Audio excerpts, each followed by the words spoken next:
dipukul, lepas itu lama-kelamaan disiram air panas, lepas itu jalan terus di setrika badan saya, lepas itu semuanya dipukul. Saya dipukul di kepala, lepas itu saya mandi, tak ada siram rambut saya, kepala saya masih ada luka. Lepas itu diambil air panas, langsung disiram. Tell me about the ironing incident. Apa kerja pun kalau saya gosok gitu dia sudah ambil simpan di dalam lemari, dia asal simpan, lepas itu dibilang saya yang salah gosok, lepas itu disuruh saya gosok lagi, tapi kasih contoh di badan saya tak bisa nahan, tak bisa lawan. Did you struggle?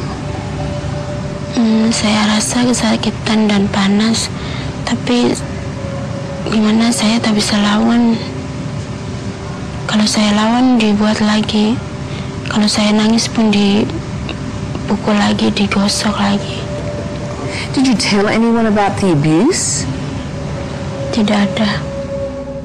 The case is continuing and won't be resolved for some time yet. Okay, now we have, I think, some biodatas for you to look through. There's considerable scepticism in Malaysia about the case, but the business of supplying maids goes on. Okay. Are they all medically fit? Yeah, I think they already have, they have done their medical checkup in the country of origin. Yeah. Angela Lim is looking for a new maid. She's a businesswoman, busy and a mother of two. But actually, I'm looking for somebody who can cook. First priority is cooking. Second will be housekeeping. Sulaiman Abdullah's agency has supplied her with maids over the years, but the last one ran away after only a month. And Mrs. Lim says the Bernat saga unfairly blackens employers. Can you reserve this maid for me first? Okay. Until I see the balance of the other 5 maids. I don't think so that we Malaysians are that unhuman, because we are all working parents. We have families, we have kids in the house, and we don't do such thing to the maid. Sometimes they can't take the pressure, and they intentionally abuse themselves to get sympathy. She says she was ironed on her chest and on her back. How can you iron your back though? No, I don't think so. I don't think it's iron on her back. Iron is only the front. The iron, she do it in front. At the back, I think she used a steel metal to hit her back. But all this, I think, well, these people, if they want to do it, they can do it. Allahu Akbar, Allahu Akbar. Indonesian psychology student Muhammad Iqbal has been counselling the maids, and he sees a different side. Saya tidak percaya pernyataan itu. Saya ingin katakan bahwa Nirmala adalah sehat. Nirmala memiliki mental yang baik. Tidak mungkin dia bisa melakukan menyiksa dirinya sendiri. Hayya 'alal falah. He's also been interviewing them for his PhD thesis. It's on the abuse of these women. Apabila mereka sudah bertahun-tahun tidak pernah keluar rumah atau tidak pernah berbicara dengan orang lain selain hanya majikannya yang mungkin beretnis selain Melayu misalnya atau Cina atau India, mereka akan susah kembali untuk berbahasa Indonesia. Mereka kehilangan personality Indonesianya. Mereka kehilangan kebermaknaan hidupnya.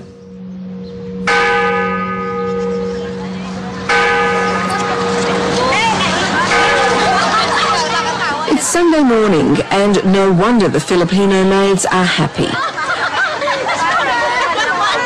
Unlike their Indonesian sisters, it's their day off. They also earn much more. Malaysia's Home Affairs Minister says that's justifiable. You see, with the Philippines, they have already stated in their law to say that if we take our maids, this is the minimum wage. With Indonesia, no. So it's really the onus is on the Indonesians to do this? They have asked, so we said no, because see, we have got 320,000 Indonesian maids in our country, big number. And if we say, there is a fixed wage for them, Our employers, Malaysian, will say, no. Some say that I can afford to pay this. The Burnett case forced Malaysia and Indonesia to negotiate better conditions for the maids. Bluntly though, Indonesian women won't get the same rights as Filipinas. Why shouldn't the Indonesians be able to get the same for their workers?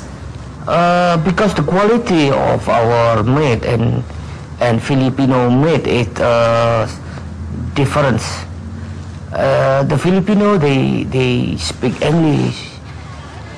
They can watch the children, to receive the telephone. Everything to be done by the maid. But not our maid. They only cooking, cleaning, so they don't have any bargaining position. As for earning a day off, No, I do not think that maids should be given a day off. You don't? Yeah, I don't. Why not? Because it's very difficult. You see, you work as a maid in the house, you work in the house. Most of our maids, they're part of the family. That's how Malaysians accept maids here, you see. When we go shopping together with the maids, if you go to shopping centers now, you see a lot of them bringing their maids along going shopping. And that's the day off. Otherwise, if you tell the maids you can take a day off, as far as Indonesian maids are concerned, that's very, very difficult. Why? Because there are so many of them. There are 220,000 of them. Yeah, there's so many of them, And then can you imagine them going out and wow, it create a lot of problems.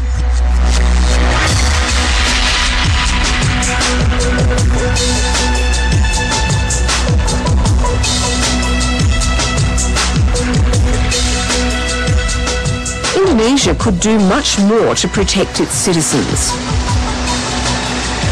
Workers' rights, though, are clearly less important for Jakarta than the billions of dollars sent home by workers abroad. And then there are the 24 million unemployed Indonesians to think about.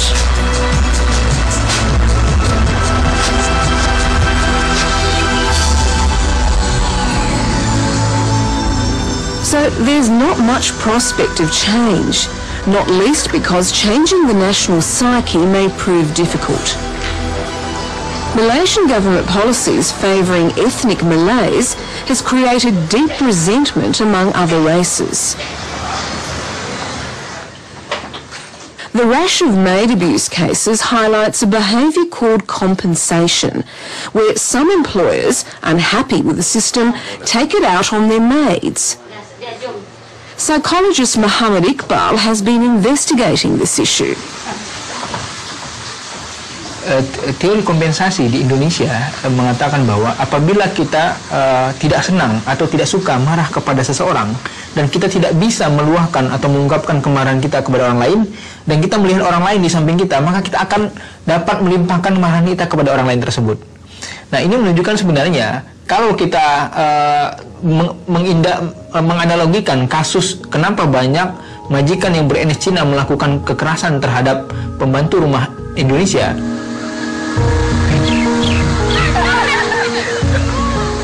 This nation is going to get a backlash. You're going to have families bring up children who will believe it is normal to abuse, to treat others inhumanly. And therefore, what I foresee is we will only increase violence in our society if we do not address the problem today.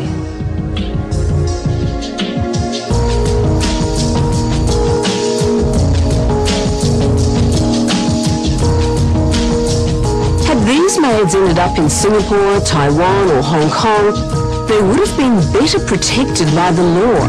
They'd even have a day off.